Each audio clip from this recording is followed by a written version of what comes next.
beautiful girl that I met made in Japan. The beauty of her face was beyond my wildest dreams. Have you ever felt unappreciated just because someone responded differently than you think or than you expected? I once experienced misunderstanding with my organization partner, and that experience made me realize how intercultural communication shaped our interpersonal relationship. At that time, I was working as the secretary of an event program, and I worked closely with the leader of the project or the executive chairperson from that program. During the preparation process, everything seemed normal at first, but however, over time, I noticed that our communication styles were very different. I'm the type of person who communicates in an expressive and warm way. When discussing ideas or giving suggestions, I usually explain things in detail and respond emotionally to show support and appreciation. Meanwhile, my partner had a very direct communication style.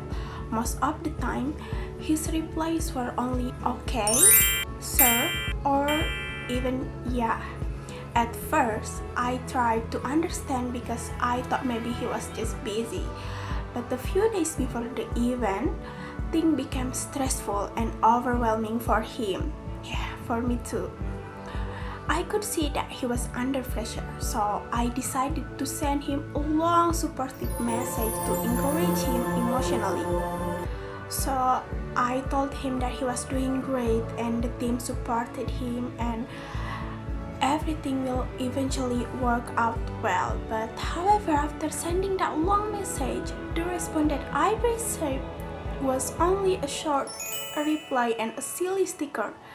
Honestly, I felt upset at that moment. I thought he did not appreciate my long text or my support, and I think he didn't get or he didn't accept my support seriously. This experience relates to the concept of high context and low context communication.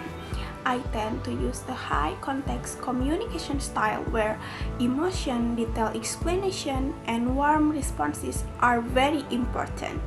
Meanwhile, my partner uses low context communication style, which is more direct, brief, and practical. Because of these differences, we misunderstood each other's intention.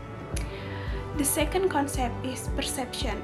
I immediately interpreted his short response as a sign that he did not care about my support. But in reality, that interpretation came from my own and my communication habits, and also my perspective. And the third concept is ethnocentrism.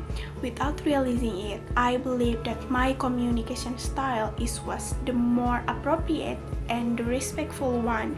I judge his behavior using my own standard instead of trying to understand his perspective first.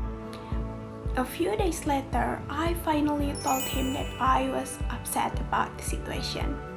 He apologized and explained that at the time he was also overwhelmed and felt stressful because of the event preparation. He also said that he never intended to respond carelessly or even hurt my feelings. For him, sending short replies and sticker was simply his way of responding when he was mentally exhausted. And from that experience, I learned that effective intercultural communication is not only about speaking, but also about understanding different communication styles, emotional condition, and avoiding quick assumption.